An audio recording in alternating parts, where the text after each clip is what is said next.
I'm surrounded right now by a level of serenity and peace and grace that is truly remarkable. The lake behind me, the trees around me, everything is exuding peace. Yet for most of us, this is not a time of peace. This is a moment of uncertainty. Things are different now. Things have changed in the world around us. We're uncertain what tomorrow holds. Jesus, in speaking with his disciples, spoke of a time like this. He says, in this world, you will have trouble. No sugarcoating. He's clear about it. Trouble will come. He says, I'm telling you these things so that in me you will have peace. That his peace will not come from that which is around you. It will come from who I am. It will come from your leaning and depending on me. Because take heart, he says, I have overcome the world. In other words, when trouble like this comes, expect it. When uncertainty comes warring through, expect it. When difficulties and challenges arise, expect it. And also anticipate the peace that comes from Jesus, the person of peace. He told us that in times of peace, in times of danger, in times of difficulty, in moments like these that we're experiencing now, that the world will come to a point where even love changes. Love we have for one another will look different. He said in moments like these, talking about the times that we're living in today, he says, the love of many will grow cold because of the wickedness that is arising out of the difficulties that we're facing. And that's certainly what we see when we open our media, our social media, our television, our news.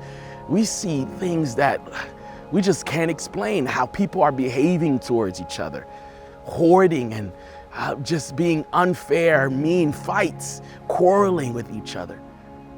Jesus said that the world's love will look cold, that their definition of love will be so drastically different than what it needs to be that it would look like hate. And that's certainly what we're seeing today. This is why, for us, in this moment, we believe that the power of the Christian church lies in its ability to demonstrate love to the world.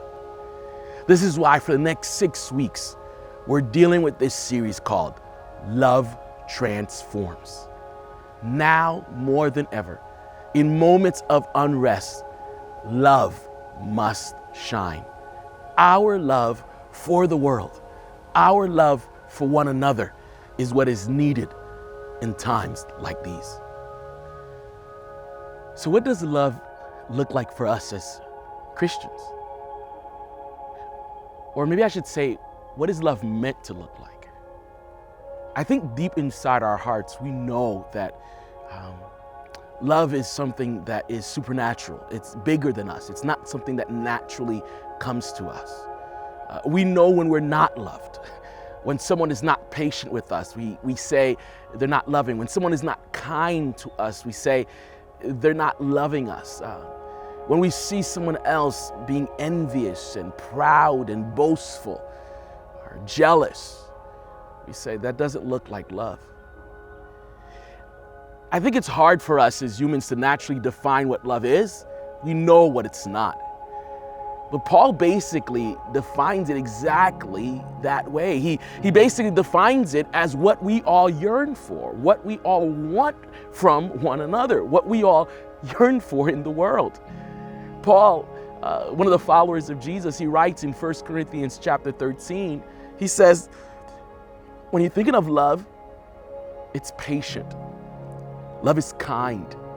It does not envy. It does not boast. It is not proud. It does not dishonor others. It is not self-seeking. Right there is that crucial statement. Love is not self-seeking. In the world around us, everyone is looking out for themselves. And in this season, in this moment of uncertainty, We all feel that. We feel the weight of, should I buy more groceries? Should I get more toilet paper? Should I go out and get more stuff? Am I underprepared? Do I need more things? Do I need to hoard more stuff? That challenge to look out for me instead of looking out for community, that's natural. But that's exactly what we're called to not do. Paul says, for us as Christians, now more than ever, we need to not be self-seeking, to not be so easily angered, to keep no record of wrongs, to always protect, always trust, always hope, always persevere.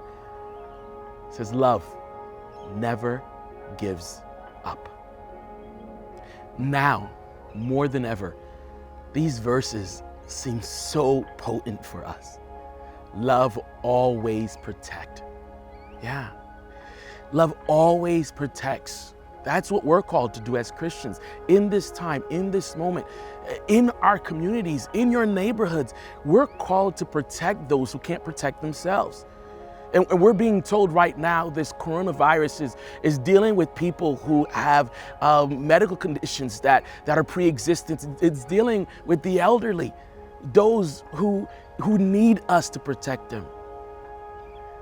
I know for some of us, we don't feel like social distancing ourselves. It's not natural to do so. We don't feel like staying home. We don't feel like doing the things that the government is asking us to do because, first of all, some of us think it's not that big of a deal because it's not affecting me.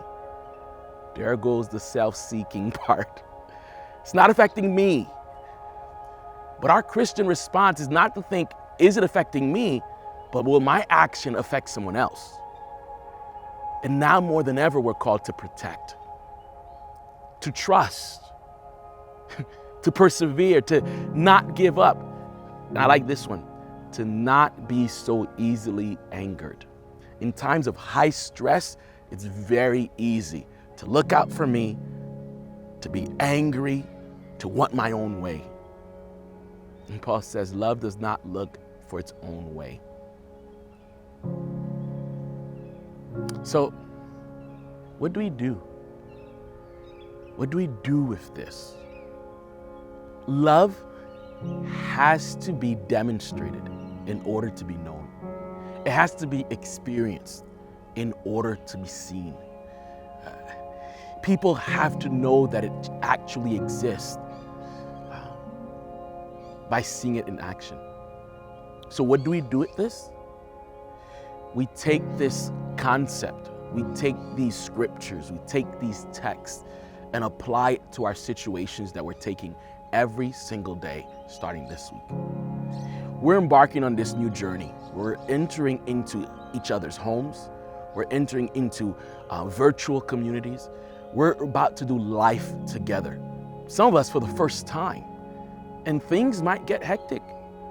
Things might get tense. It might start off well, but conflict might arise. Difficulties might come about. And the decision might be, I'm not going back there. I'm not doing this anymore. I'll just be at home. One of the reasons why we believe that church is more than just a building, it's people, is because we believe that the church of God is only valuable if it's creating an alternative lifestyle for those around it. In other words, let me put it another way. If people don't see another way of doing life, they won't know it actually exists. And that's the role of the church. It is to be a light in the midst of darkness, the salt in the midst of the earth. It's meant to show the world that there is another way of doing life, and that way is called love.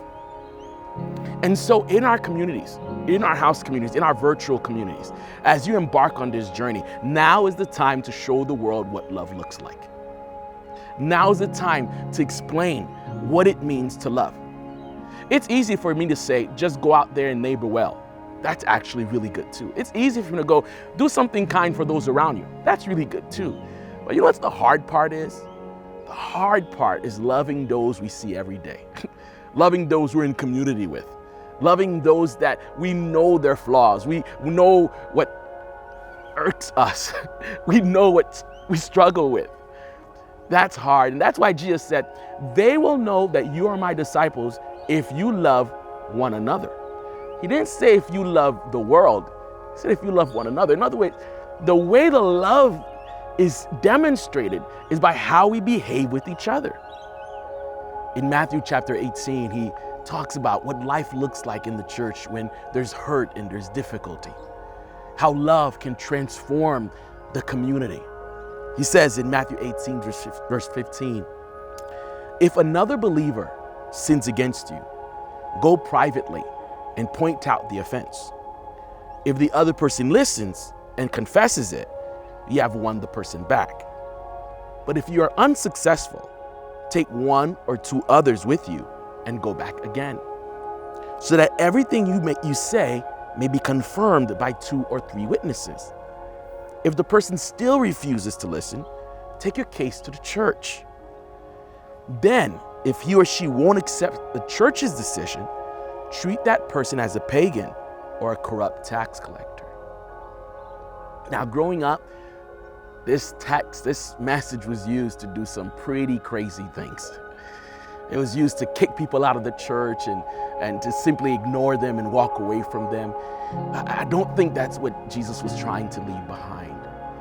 When he was talking to us about what it means to live in community with each other, he wasn't talking about what happens in a building, what happens at a church meeting. He was talking about what life looks like when 2 or 3 decide that they're going to follow Jesus in community together. Kind of like where you guys are now.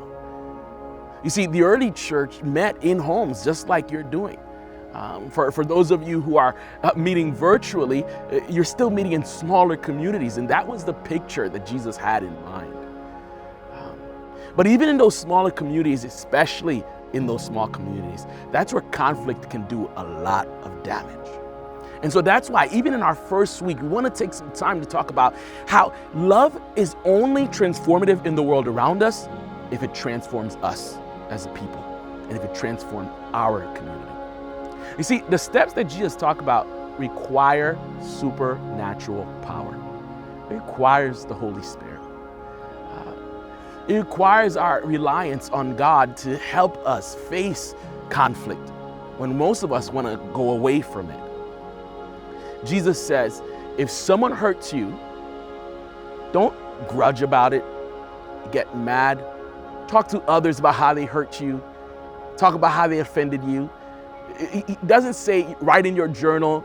He doesn't even say pray about it. He says go to them. He says go to them and tell them that they've hurt you. Because here's what I've experienced in my own life. So many times people hurt us and they don't even realize it happens. And in our communities, as we go on this journey together, doing house worship all across Melbourne, I guarantee there'll be conflict. I know there'll be times where we misunderstand each other, where something is said or someone leaves me out or email left my name out or someone didn't wave at me since we're not shaking hands and all. Something might happen, and I want to give you this image that Jesus left, which is you who are offended have the responsibility to make amends. And that's countercultural. He says, if you feel offended, you go up to the person and help them show you, help them see what the hurt was. Go up to them privately, he says, at first. Don't bring anyone else involved. Let it just be between you and the other person. Let them know they've hurt you. By all means, pray while doing it. Ask God for the power, the right words, the power of his Holy Spirit to help you in this. Because at first it might be that we don't even want to go there. But this is when we have to get rooted into the power of God's incredible love that transforms the world, that has the ability to transform our community. We've got to dig deep and say, you know what? It's my responsibility to go. He says, if it doesn't work privately, then bring someone else along with you. Someone whose desire it is to reconcile, not someone who's there to back you up. Not someone who's there to prove that you're right and they're wrong, but someone whose desire it is to be a bridge. And that someone should be all of us, because Jesus says as his sons, as his children, that we're called to be peacemakers. And I love the New Living Translations version. There's something in there, there's a nuance there that's important that we often miss. It says, if the person accepts and confesses. That is, it can't just be the person who goes, oh, okay. They have to say, you know what? I acknowledge that you've been hurt. This is not what I meant. Here's what I meant. Or I'm sorry. I'll try to make sure this doesn't happen again. When those things don't happen, that's when the church comes alongside to say, hey, we can't continue like this. There must be a resolution. There must be a confession. Because reconciliation requires the admittance that something has gone wrong. That kind of love is transformative. If the world around us saw love like that, it would transform our neighborhoods.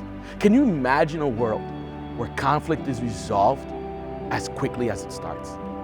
Can you imagine a world where each person who felt hurt had the responsibility to say, hey, I want that pain resolved? Can you imagine a world where love never gives up, keeps pursuing, keeps persevering, always trusts, always believes, always hopes for the better? That kind of love is what we need now more than ever before. In the midst of this pandemic, we need people who carry around this love. My prayer for your house worship community is that you would be that love, that light in your neighborhood. And my prayer for our church is on the other side of this next 6 to 8 weeks, that we would be a more loving, more vibrant, more intimate community.